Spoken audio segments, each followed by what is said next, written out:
بسم اللہ الرحمن الرحیم۔ السلام علیکم۔ اس وقت حضرت خدیجہ رضی اللہ عنہا بیوہ تھیں۔ اس سے پہلے آپ رضی اللہ عنہا کی 2 شادیاں ہو چکی تھیں۔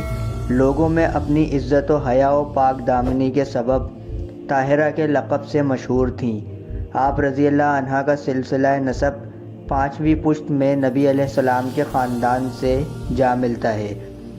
آپ رضی اللہ عنہا کی بیوگی کے بعد بڑے بڑے امراء نے آپ سے شادی کی خواہش کی، لیکن آپ رضی اللہ عنہا راضی نہ ہوئیں۔ جب آپ رضی اللہ عنہا نے نبی کریم صلی اللہ علیہ وسلم کے کردار کی بلندی، امانت و دیانت، عزت و پاکیزگی اور بے شمار ظاہری باطنی خصائل حمیدہ کا مشاہدہ کیا تو آپ صلی اللہ علیہ وسلم سے بے حد متاثر ہوئیں اور نبی علیہ السلام سے عقد کا فیصلہ کر لیا، اور سفر تجارت سے واپسی کے تقریباً 3 ماہ بعد اپنی سہیلی نفیسہ بنت مینا کے ذریعے نبی علیہ السلام کو نکاح کا پیغام بھجوایا۔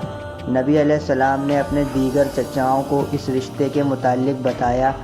باہمی رضامندی سے یہ رشتہ قبول ہو گیا اور نکاح کی تاریخ متعین ہونے کے بعد حضرت ابو طالب، حضرت امیر حمزہ رضی اللہ عنہ اور دیگر خاندان کے بڑے حضرت خدیجہ کے گھر گئے۔ حضرت خدیجہ کے چچا عمر بن اسد اور دیگر امراء کی موجودگی میں نبی علیہ السلام کا نکاح حضرت خدیجہ رضی اللہ عنہا سے ہو گیا۔ ابو طالب نے نکاح پڑھایا اور 500 درہم مہر مقرر ہوا۔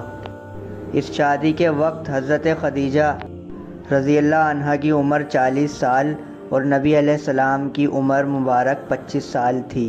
یہ آپ صلی اللہ علیہ وسلم کی پہلی شادی تھی۔ یہ عقد بڑا بابرکت ثابت ہوا۔ حضرت خدیجہ رضی اللہ عنہا کے بطن مبارک سے ہی نبی علیہ السلام کی تمام اولادیں پیدا ہوئیں، سوائے ایک صاحبزادے کے جن کا نام ابراہیم تھا۔ وہ حضرت ماریہ قبطیہ کے بطن سے پیدا ہوئے تھے۔